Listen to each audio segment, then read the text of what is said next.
does Socialist Alternative think about Obama's recent decision to send 30,000 more troops to Afghanistan?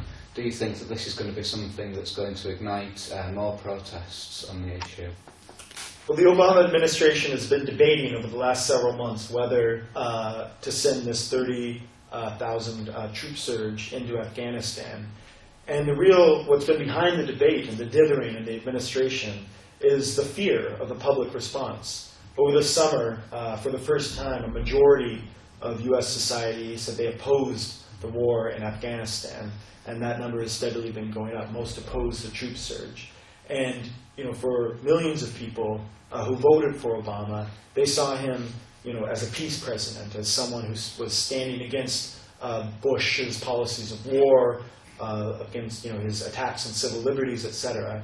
And so this, I think, is one of the biggest betrayals from the point of view of ordinary people that Obama has carried out so far. And I do think there is a potential for a reignited anti-war movement on this basis. We saw, semi-spontaneous protests erupt last week when Obama delivered his, statement of sending more troops.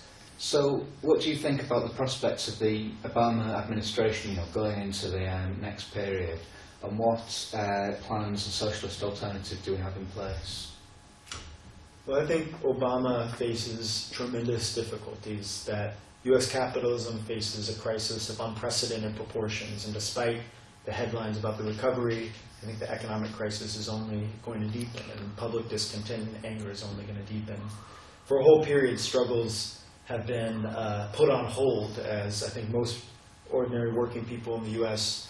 look to channelize their discontent and anger into the electoral arena, hoping that getting Bush and the Republicans out and the Democrats and Obama in would be an answer to the problems they're facing. But as more and more people recognize that that's not a problem, the idea that struggle is necessary, that only by relying on our own strength and building our own independent organizations, through trade unions, through the anti-war movement, these are the only way that real change is going to be achieved. And so Socialist Alternative, I think, is looking to involve ourselves in what we think will be upcoming struggles. There's a question of the anti-war movement that we already discussed, but I think increasingly there's going to be fights against budget cuts, which we are intervening in New York and California and other areas.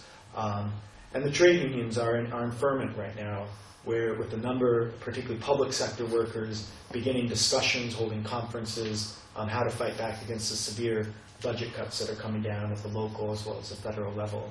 So we're quite optimistic that, despite the attacks by the Republicans on the ideas of socialism, despite the ludicrous statements that Obama himself is a socialist, that the genuine ideas of socialism, the genuine ideas of class struggle, are set to see a certain revival in U.S. society. We've seen more interest in our ideas and in our organization than we've seen in decades, just in the last period. And I think over the next several months and the next several years, the potential to rebuild the socialist movement in the U.S.